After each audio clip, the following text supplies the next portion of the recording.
A stunning story just coming to light now about an American al-Qaeda captured in Pakistan. 26-year-old Bryant Neal Venus grew up playing baseball with other neighborhood kids on Long Island. His dad was an engineer, the boy a Boy Scout. But a few years ago, federal investigators say he converted to Islam, cut ties to his family, and then disappeared to train with al-Qaeda. Federal authorities say he has admitted taking part in a rocket attack on U.S. forces in Afghanistan before he was captured in November. They say he also gave the terror group information about New York's subway system, and it appears he is still providing some valuable information and insight, this time to the Department of Homeland Security, about the inner workings of al-Qaeda. Joining us for a little bit more on this story, Congressman Peter King. He represents the Long Island district where Venus grew up. He's also a member of the House Homeland Security Committee. His story, Congressman, is just coming to light because apparently the Los Angeles Times started working on a story about him. The transcript, the court transcript in which he was convicted, apparently had been sealed. The judge decided to open parts of it up because of this LA Times investigation. But this case has been in the works for a while. It's just that the authorities were trying to keep it a secret, it sounds like. Yeah, John, I first became aware of him last November at the time of the plot against the Long Island Railroad and the New York City subway system. It was actually, there was a full alert in New York over the Thanksgiving holiday, and it was because he had been captured. Venus had been captured in Pakistan, and it was found out at that time that he had given information to al-Qaeda about the New York City subway system and about the Long Island Railroad. So that's when I first became aware of him. I knew that he was cooperating, and I also knew he was involved in other activities, and now more is coming out.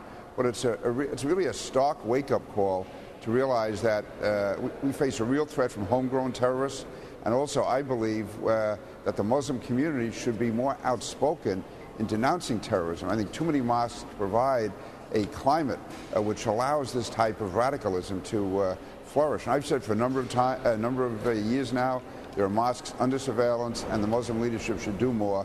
And I think this is, again, an example of what we face from homegrown terrorism. I can just make one other point.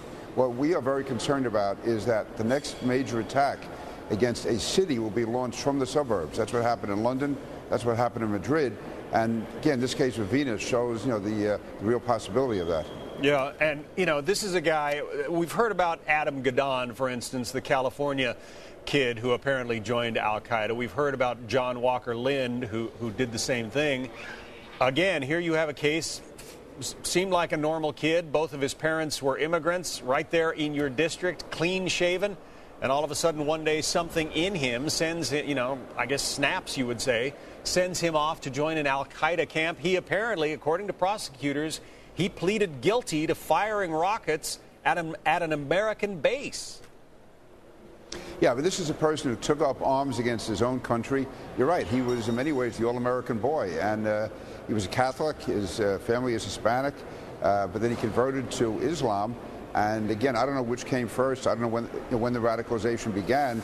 But after his conversion, he went to Pakistan to be trained by al-Qaeda. And again, this isn't just an al-Qaeda sympathizer. He's a person who was actually fighting with al-Qaeda against American troops and actually giving information to al-Qaeda to launch an attack against the Long Island Railroad, which he and his family and his friends and neighbors took every day back and forth to New York City. So he's a person who's really gone over to the dark side. Yeah, one of his neighbors is quoted as saying he's a good kid, he's really normal. And as you point out, those are the kinds of potential attackers that al-Qaeda is trying to recruit, people with U.S. passports who could get into this country easily and put something together. Yeah, John, many people believe that, the terrorists are always going to come from the Middle East. But as we've seen in Europe and as we're going to see here in the United States, we're going to find too many terrorists are actually homegrown. They are people who either convert to Islam or they're very law-abiding Muslims themselves who become radicalized. Whatever the motive is, this is a phenomenon that we have to address. Some of it occurs in prison, some of it occurs in the community, but there's a real radicalization process going on. And this is, again, almost an ultimate case of that, of someone who comes from, again, the perfect background, you would think.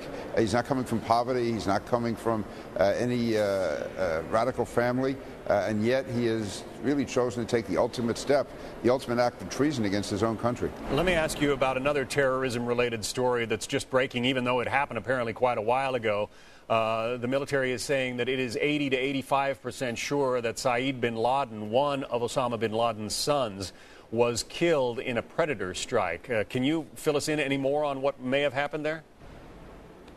Well, success has been certainly increasing in recent months. I certainly hope this is true. But, John, I'm sorry, I just cannot, on the record, confirm or deny whether or not that's true. That's, it's classified information. So okay. I really can't talk about it. Well, we don't want to make you divulge that. But, again, the military is saying 80 to 85% confirmed. They are hoping to get it 100% confirmed. And all of us are hoping for that. We certainly are. All right, Congressman Peter King of Long Island, good to talk to you. Thank you.